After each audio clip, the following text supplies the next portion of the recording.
Magandang araw mga boss, welcome po ulit sa akin channel. No? Para sa video natin ngayong araw is Raider 150 Carb Type 2nd Gen.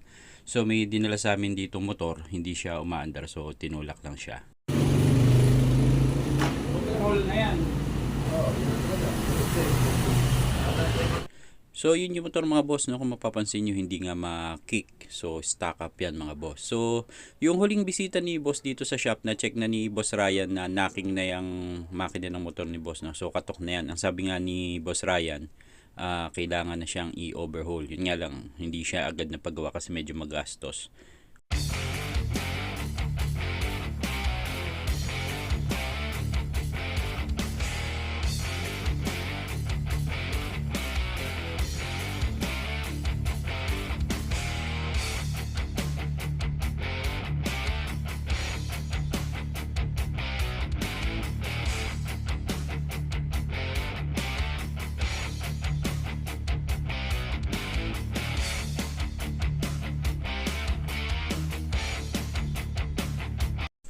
So pagbukas ng cover, no, na-check agad ni Boss Ryan na wala yung strainer. So importante yan mga boss kasi ang trabaho niyan, siya yung sumasala ng dumi. Kasi kung wala yung strainer, sasama sa langis yung dumi. So iikot lang dun sa loob ng makina, hindi katulad kung meron, nandun lang siya sa baba.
So yan yung sigunyal nung motor ni boss, no. Kung mapapansin nyo dun banda sa may Conrad, nagkulay talong na yan. So stock up na rin yan mga boss, no, hindi na rin siya gumagalaw.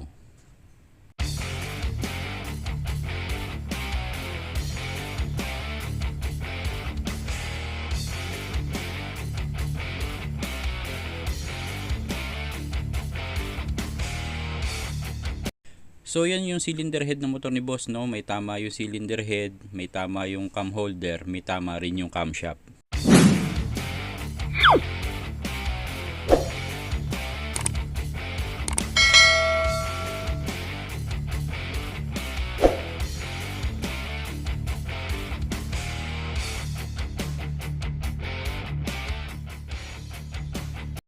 So yan naman yung piston saka yung block na nakuha dun sa motor ni boss, no. So parehas din siyang may tama.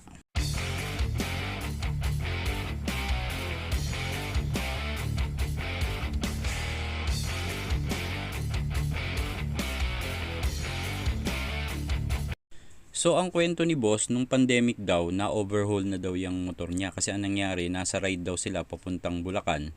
Tapos dun siya inabot ng sira. So ang nangyari, yung motor iniwan niya sa shop doon. Tapos binalikan niya na lang nung gawa na. So ang sabi naman sa kanya nung gumawa, yung mga kinabit na pyesa daw is original lahat. Tapos last year naman, na top overhaul din yung motor ni boss kasi ang problema naman daw is umusok. So nagpalit din siya ng second hand na block. So ibig sabihin itong motor ni boss ilang beses na nabuksan, no, kaya siguro may mga kulang na pyesa.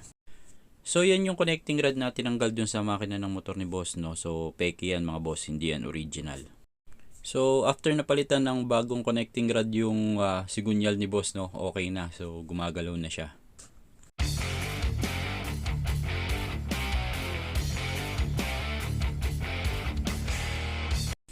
So yung strainer na yan mga boss, no, mali rin ng pagkakabit kaya nasira. So papalitan din siya ng bago.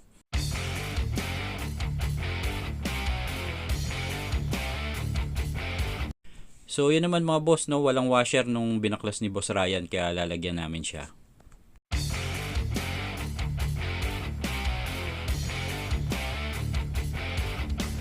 So yan yung ipapalit na strainer dun sa sira.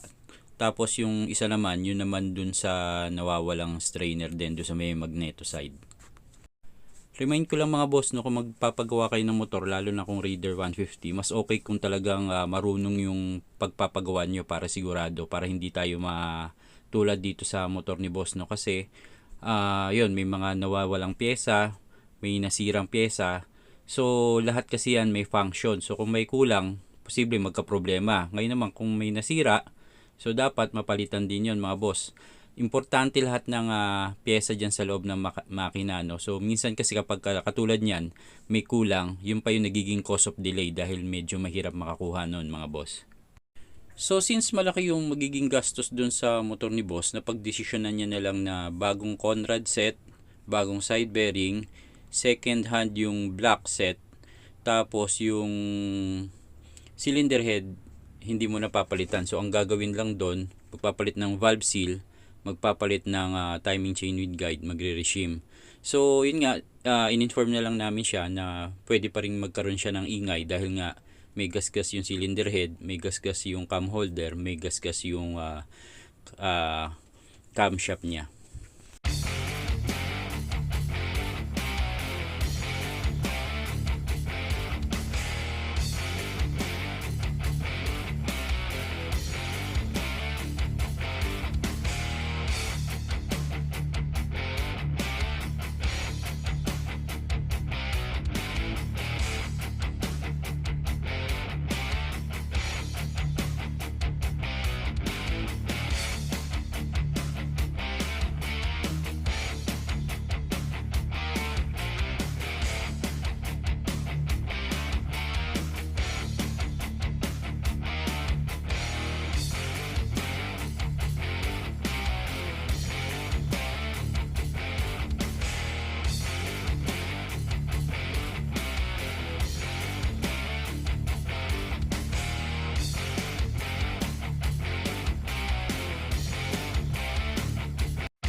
So para dun sa mga gusto magpa-check ng motor nila, no, bisita lang kayo dito sa amin sa shop. So mas okay din kung mag-chat muna kayo bago kayo pumunta para ma-schedule natin yung motor nyo. Salamat mga boss.